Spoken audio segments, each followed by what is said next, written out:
you have to realize from the outside looking in that as a farmer, my land is my base, and I have to have that base to have anything.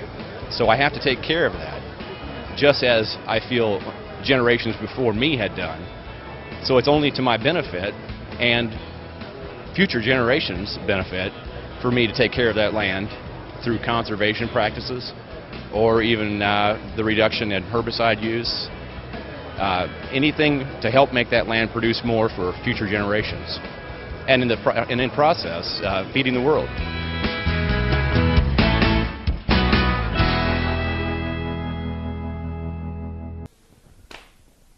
Congressman, welcome. Thank you for joining us. You got it. Thank you. What made the decision for you to come to Washington to serve in the United States House of Representatives? Washington's broken.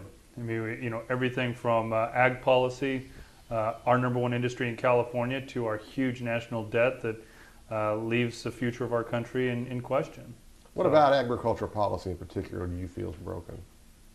I think that when it comes to ag policy, we pick winners and losers, whether it's subsidies. I just think that there are things that we can do better. I mean, it's tough enough on all of the regulation, especially in California, with some of the environmental regulation that shut down our water. But we've also got to be competitive on the world market.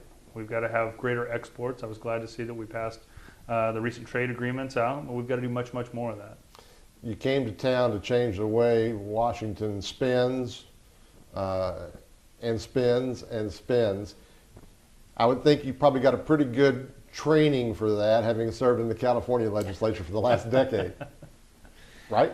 Absolutely. In California, I chaired the Ag Committee there, and it was certainly a difficult situation with the various regulations, but California was faced with the huge amount of spending and the huge deficits every year, not balancing its budgets, and the same thing goes for the federal government. On the national level, our problem is much bigger, but we have more solutions, and so it's an opportunity for us to come in this big freshman class and really change the direction of our country. How much progress do you feel that people like yourself who came to this town to get a handle on this problem, how much progress do you feel has been made thus far? I think we've made some good steps in the right direction. We've gotten the president to change direction on many of his policies.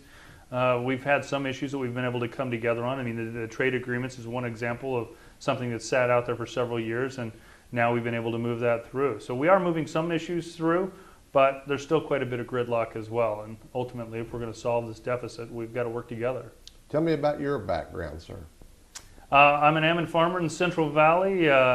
Do that and sweet potatoes, as well as have a plastics company where I make plastic containers for agriculture. But I grew up farming, and I want my kids to grow up farming.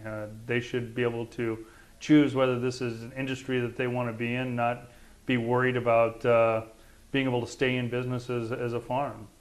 As I'm sure you know, the 2008 Farm Bill contained the first title specifically for specialty crops. People who grow fruits and vegetables, seasonal vegetables and fruit products. As you talk to the people out in your district, who that's what they do, that's the salad bowl out there, what are their wants for this next Farm Bill? For the next Farm Bill, I want to see an even playing field. And, with the specialty crop issue, I think that's the way that it's supposed to be written, making sure that we've got pest control so that, foreign pests that come in from other nations do not completely decimate our industries. Making sure that we've got research so that we can continue to lead the rest of the world. But it's a time where we've got to wean ourselves off of subsidies, and that's what we're looking to do. And we've heard for years that for farmers in other parts of the country who've complained about EPA doing this or that state regulatory agency doing that to them, well, if you really wanted to complain, you'd go to California and see the kind of regulation those farmers have to deal with. You're in the business. As a grower, what's the line item? What do you put in there for regulation in your operation? What's it cost you? It's costing many their businesses altogether.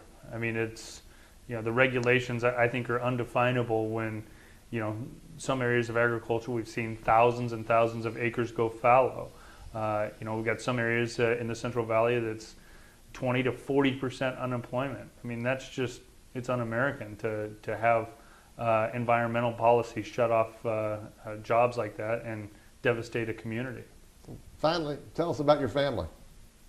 I've got 2 kids. My daughter Samantha's in the 8th grade, and my son is a sophomore in high school. And it's been great to have them grow up on the farm. I mean, it's just a different kind of living, as you know, and the freedom of when you're home, and have them work on the ranch and be part of that ag community it's a great thing.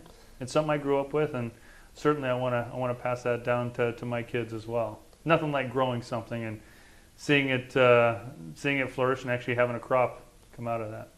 I'm sure you're passionate about doing what you're doing here in Washington for your constituents, but is it difficult, particularly at this point in your kids' lives, to, I'm assuming they're there and you're here kind of thing?